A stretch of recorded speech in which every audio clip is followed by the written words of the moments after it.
The defiant spirit, born in the pulpits of Ayr, did not die with John Welch in a London exile. Instead, it travelled across the generations, carried by the Scottish Presbyterian tradition to the heart of the American colonies. The man who served as the primary bridge for these radical ideas was John Witherspoon.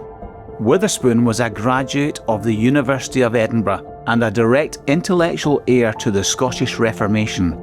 In 1768, he was recruited to become the president of the College of New Jersey, known today as Princeton.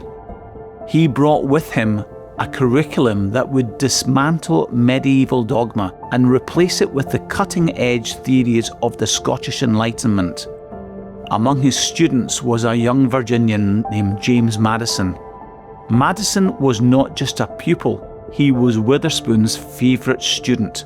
The bond was so strong that after graduating in 1771, Madison stayed an extra year at Princeton specifically to study Hebrew and political philosophy under Witherspoon's personal tutelage. Witherspoon taught Madison a common-sense realism that was deeply rooted in the Scottish experience. He argued that because human nature was inherently flawed, a Calvinist concept reinforced by Scottish philosophy, government could not rely on the goodness of leaders. Instead, a stable society required a system of checks and balances to account for human ambition.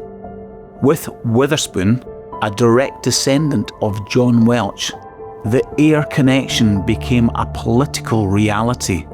Madison was being trained in the same school of thought that saw John Welch defy a king.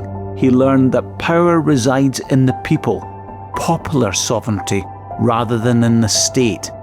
This wasn't just classroom theory, it was a blueprint for the new kind of nation. Historians now call Madison the intellectual child of the Scottish Enlightenment.